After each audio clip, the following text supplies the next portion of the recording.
Salam alaikum à toutes et à tous. Bienvenue pour cette nouvelle vidéo. Aujourd'hui, nouveau sujet qui devient redondant, mais auquel nous accordons quelques importances puisque nous avons quelques nouveaux éléments. Donc, bienvenue sur Hors-jeu 212.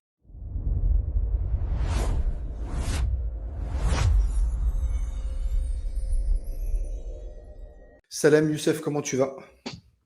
Alhamdoulilah, bah écoute, j'espère que toi aussi tu vas bien. J'espère que ceux qui vont regarder la vidéo vont bien aussi. Bah écoute, alhamdoulilah, tout va bien. Le football a repris ses droits, même si on a encore quelques nouvelles qui tombent de ci, de là, concernant encore la problématique qui nous oppose au Sénégal, et notamment des articles qui sont apparus depuis quelques jours, notamment sur Le Monde en France, sur As en Espagne et sur Média 24, qui est quand même plutôt bien renseigné. Je ne sais pas si tu as vu un petit peu ces infos. Écoute, oui, j'ai regardé ça de près, même si c'était des éléments que on avait déjà. Mais Le Monde a essayé de compléter un peu tout ça. J'avais lu des extraits qui m'ont paru biaisés au départ. Et par la suite, bah, j'ai pu revoir l'entièreté de l'article et il y a énormément de choses vraies, mais surtout ce qui ressort, l'information principale qui ressortait de cet article, c'est le rapport du coordonnateur général que beaucoup avaient oublié, mais qui est bien présent. Et justement, on va vous expliquer qui est ce, qui est ce coordinateur, quel est son rôle et pourquoi son rapport est aussi important.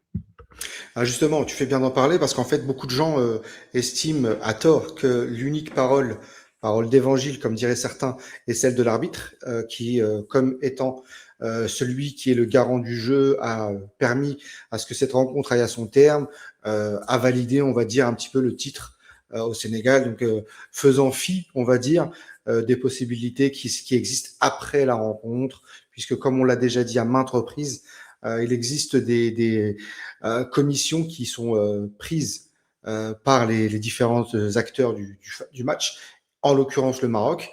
Et forcément, on sait très bien que d'autres personnes, comme tu l'as si bien dit, et je pense que je vais te laisser expliquer déjà en partie cette info qui est relativement importante.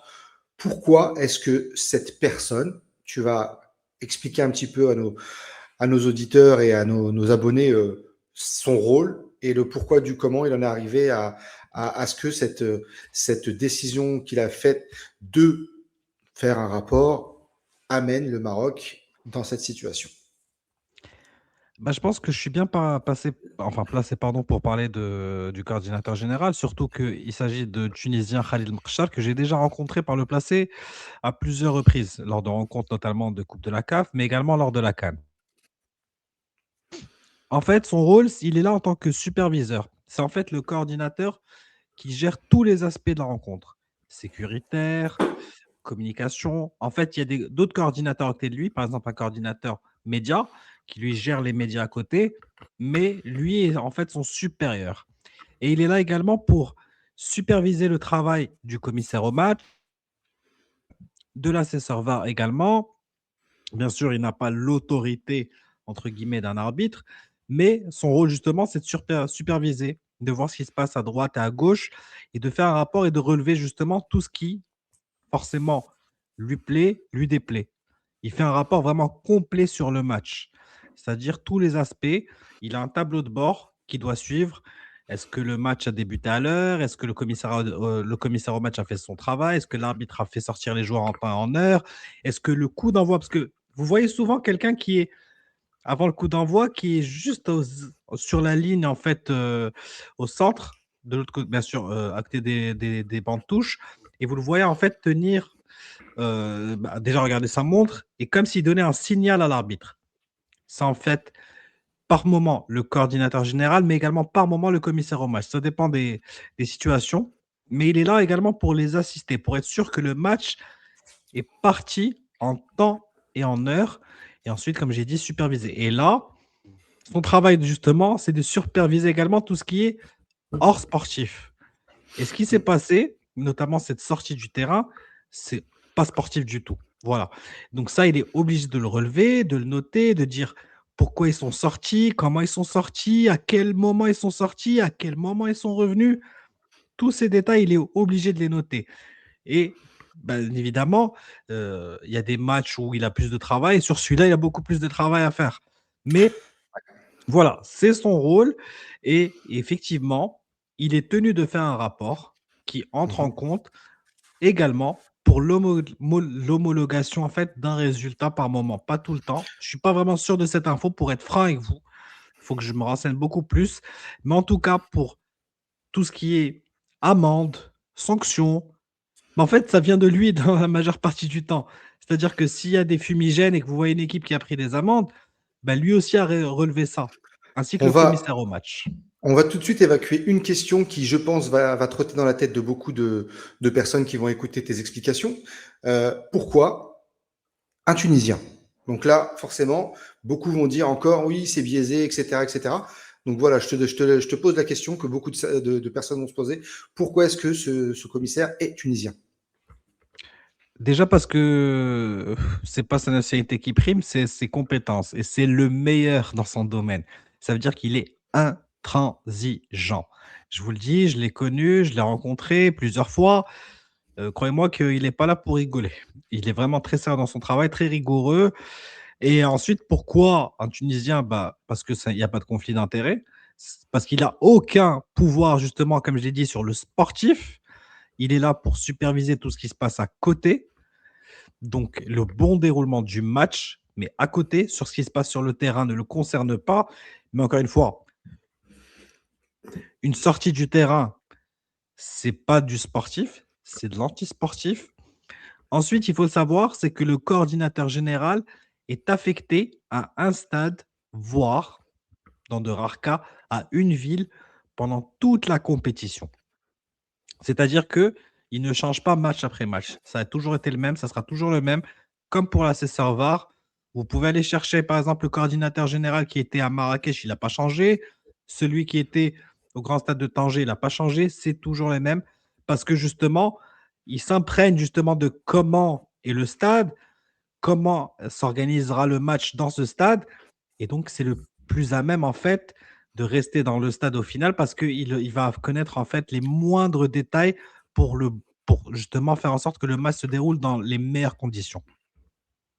D'accord. Et donc justement, tout ça participe justement au fait que c'est lui qui est dans les meilleures dispositions pour, comme tu l'as dit, tout ce qui est extra-sportif, qui est autour du sportif. Ça décharge un maximum à la fois l'arbitre et le délégué de la rencontre qui ont d'autres choses à gérer durant tout ce laps de temps. Maintenant, encore une fois, pour en venir à ce que tu dis, il s'occupe de tout ce qui est à côté, donc comme tu l'as dit, quand ils sont sortis, etc.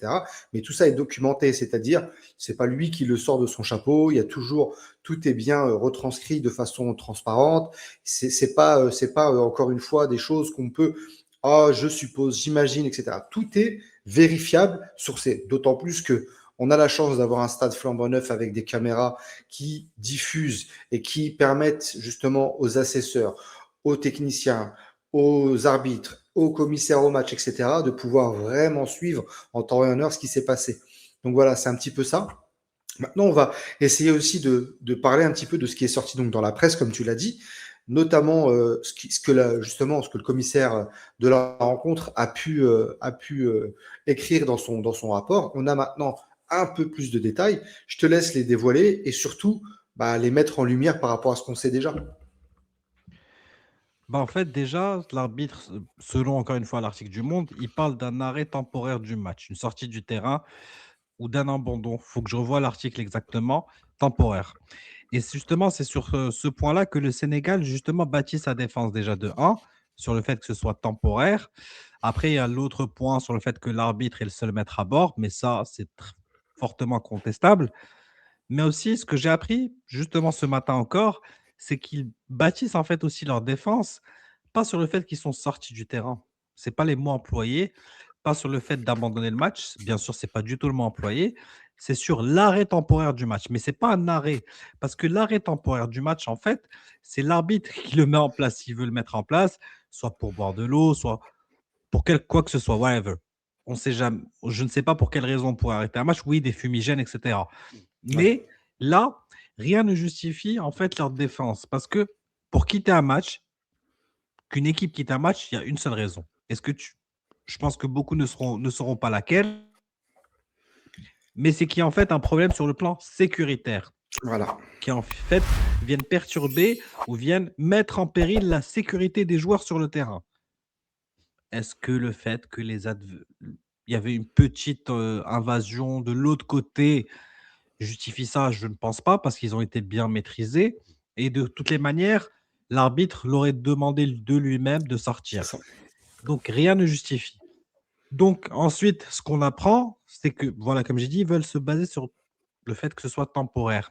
Mais Mm. déjà, il y a une mauvaise application du règlement, quoi qu'il arrive. C'est vraiment, on est en train de tourner en rond. C'est que même si ça aurait été temporaire, allez, on va partir sur le fait que ce soit temporaire et qu'on va prendre en compte cet aspect-là.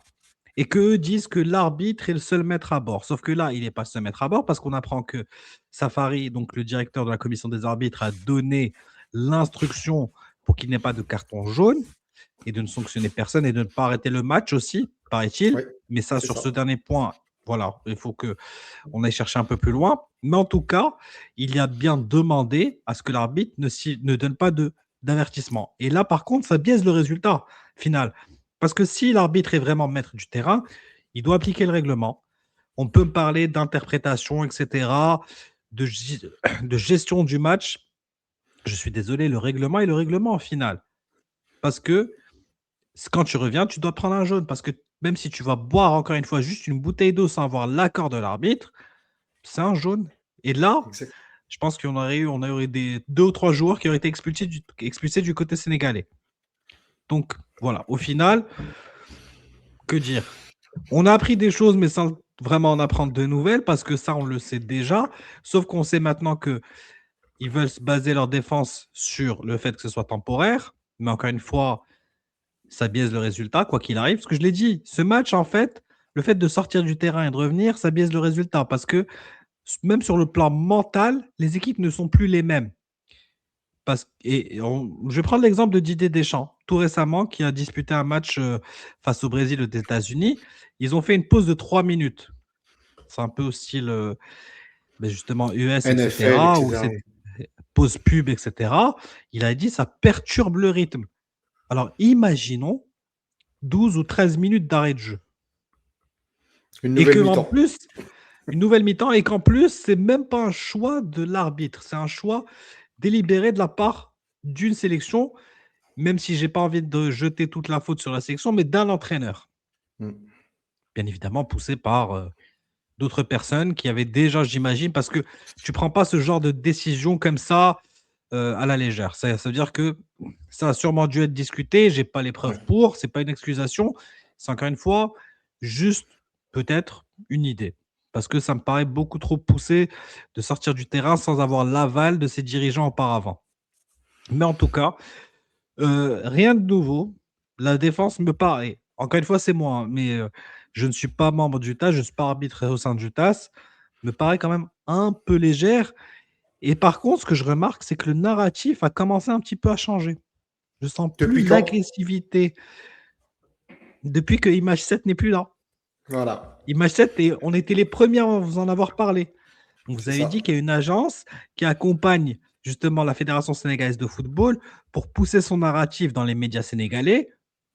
Et on a vu tout ce que ça a fait avec ce narratif de victimisation basé beaucoup sur l'image, sur les déclarations. Mais son contrat a été rompu. Pourquoi? Parce qu'il y avait un conflit d'intérêts avec l'une des filiales de la Fédération marocaine de football et que je pense que Image 7 a préféré garder comme client pour le moment de nombreuses entreprises au Maroc plutôt que de partir juste du côté sénégalais. Et ça fait que le narratif n'est plus le même. On a eu l'article justement du média Le Monde et croyez-moi, je vous le dis de source sûre, ce n'est pas terminé. C'est ça, donc ça vient renforcer un petit peu tout ce qu'on avait expliqué auparavant, tout ce qui a été un peu déjà dévoilé dans nos différentes vidéos, dans nos lives, etc. Donc ça confirme un petit peu tout ça. Et donc, pour preuve que nous allons dans le bon sens quand on vous donne des informations, maintenant, il y a aussi tout le narratif que tu avais déjà un petit peu exposé au grand jour lorsqu'il y a eu la problématique avec le voyage à la gare de Rabat, oui, de Rabat, pardon, où il y a eu toute cette problématique, encore une fois, cette agitation, etc. Donc là, on apprend justement que la CAF et le Maroc, mais ça, tu l'avais déjà dit il y a quelques semaines, et même le jour même de cette venue via la gare en ayant signalé à tous ces supporters qu'ils allaient arriver à telle heure, etc. Mais on apprend hein, donc que la CAF et le Maroc avaient déconseillé cet itinéraire justement parce que il y aurait eu cette problématique et que le Sénégal avait refusé et qui avait choisi donc d'ignorer ces conseils et que même certains interprètent comme une stratégie pour influencer l'opinion publique en se présentant comme des victimes d'une mauvaise organisation. Mais ça, tu l'as dit dès le début par rapport déjà au narratif utilisé par Paptio sur le problème, le Chan était meilleur en Algérie, etc., etc. Donc l'hébergement et ça aussi.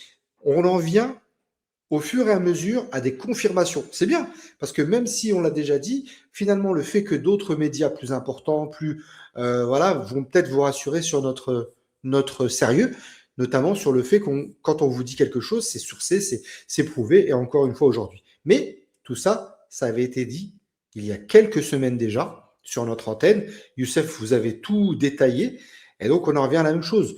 Sur ce côté-là, le Sénégal s'était plaint aussi d'hébergement, etc. Et c'est ce que tu avais dit à ce moment-là. Tu t'en rappelles? Je m'en souviens très bien et j'avais parlé du narratif. Et surtout, j'avais parlé de ce fameux communiqué et je pense que ça va sortir par la suite encore. Rappelez-vous bien de ce que je vais dire. Le communiqué qui annonce en fait la venue de l'équipe du Sénégal à la gare Rabat-Agdal, en fait, ils n'ont pas prévenu la CAF, ils n'ont pas prévenu le LOC. Donc le LOC, c'est le comité d'organisation locale qui se compose de membres de la fédération et de gens externes par moment.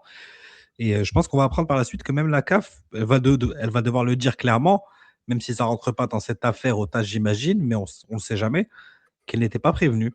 Et donc tout ça, c'est un narratif. Même, et je vais aller plus loin. Récemment, il y avait une interview d'un joueur sénégalais qui disait pendant toute la compétition, on a eu droit à un verre de thé après les repas chaque jour, etc. Pape Mais Gay. dès qu'on est arrivé en finale, Pape Gay, c'est lui. Et dès qu'on est arrivé en finale, bah, on n'avait plus de thé. Et bizarrement, encore une fois, les images ne trompent pas. On a une image, jour de la finale, avec du thé qui leur a été servi à l'hôtel, avec un excellent service à la marocaine. Voilà. Donc, tout ça, c'est un narratif, c'est de la communication, c'est la guerre des mots. Et je pense que l'erreur du Sénégal, encore une fois, on ne vous dit pas qu'on va gagner cette affaire au TAS. Hein. Je Non, préfère être franc et sincère avec vous. J'en ai aucune idée à l'instant T. Et je pense Hakim non plus. moi non Mais, plus. et je pense que personne ne le saura parce que c'est des choses qui ne fuitent presque jamais dans les médias. Mais en tout cas, je me dis que la Fédération sénégalaise de football a un peu joué ses cartes trop rapidement au niveau communication et que là, la riposte va venir de la part justement de la Fédération marocaine de football juste avant le dossier, justement, au TAS. Et là, c'est plus important que de faire un narratif trois semaines avant le dépôt, justement, du dossier au TAS. Surtout que maintenant, ils ont eu la motivation décidée par le jury d'appel. Ceci est notre information. Elle est arrivée vendredi dernier. Donc là, tous les éléments sont entre les mains des deux fédérations et de la CAF parce qu'elle fait également partie elle fait partie Les justement concernés, oui. des concernés. Et donc là, c'est là que l'affaire va vraiment commencer. Et il faudra respecter les délais aussi. Et ils sont, je pense, entre 10 et 21, il y a encore un doute, vu que l'affaire n'a été motivée que vendredi. Mais dès qu'on aura la bonne information, on vous le dira. Voilà, c'est ça, c'est qu'il y a quand même pas mal de choses qui s'entrechoquent, même si on sait maintenant à quoi s'en tenir. Vous avez beaucoup d'informations qui viennent notamment dans les réseaux sociaux de la part de Sénégalais. Après, c'est de bonne guerre, hein, c'est le narratif qui veut ça, c'est aussi le côté patriotique, mais il faut rester aussi honnête dans sa façon de retranscrire les choses et de dire. Aujourd'hui, on a beaucoup de Sénégalais et de médias sénégalais, dont un des principaux. Dire que oui, le Maroc refuse la procédure accélérée, etc. De toute façon, on ne pouvait rien refuser avant, puisqu'il fallait attendre la notification, d'une. De deux, même si le Maroc voulait aller plus vite, si la CAF décide de ne pas aller plus vite, il n'y aura rien qui se fera plus vite non plus, puisque c'est, comme l'a dit Youssef, une des parties concernées, d'une. Ensuite, pourquoi le Maroc voudrait aller plus vite que la musique? Il y a un dossier à préparer, il y a des choses à apporter. Je pense que Fawzi Legja a aussi dit pas mal de choses là-dessus, que le dossier est en train de se constituer de manière béton. On sait très bien que on peut reprocher beaucoup de choses à Fawzi Legja, sauf son manque de professionnalisme. et son côté intransigeant. Je pense que c'est quelqu'un qui va vraiment mettre les choses de façon bien ordonnée pour pouvoir y aller en ordre de marche. Ça ne veut pas dire qu'il gagnera, mais en tout cas, il ne laissera rien au hasard. Je pense que tu es d'accord avec moi, toi qui l'as côtoyé, qui sais un petit peu de quoi est fait, de quel bois est fait Fawzi. Je pense que tu sais très bien pouvoir expliquer aux gens que c'est quelqu'un qui va vouloir y aller avec un dossier béton. Je l'ai côtoyé de très loin, pour être franc. Je l'ai rencontré, bah, je le voyais passer dans les couloirs, par moment. J'ai eu une seule réunion avec lui, ensuite, bon, bah, j'étais plus à la fédération, j'étais passé de l'autre côté.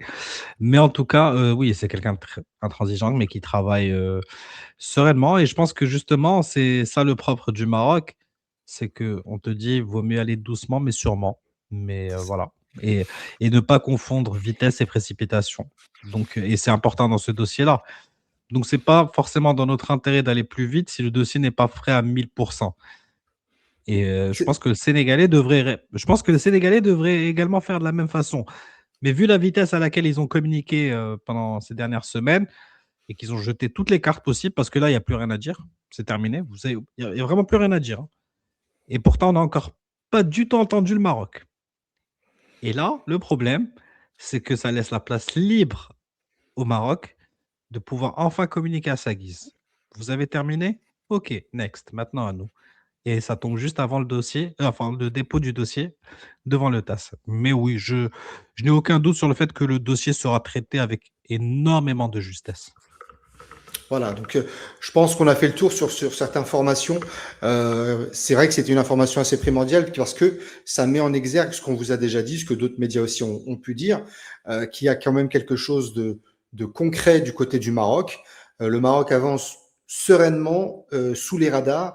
C'est vrai que beaucoup ont pu critiquer le fait de manquer de communication, mais c'est peut-être aussi un mal pour un bien. C'est vrai que les supporters attendaient une communication un petit peu plus présente. Mais d'un autre côté, comme l'a dit Youssef, dévoiler toutes ces cartouches d'un seul coup, et encore, ces cartouches, c'est vite dit parce que on a surtout mis en exergue un potentiel conflit d'intérêts, un potentiel problème comme a pu dire la FSF, on va aller porter ça dans les tribunaux aux États-Unis, etc., etc.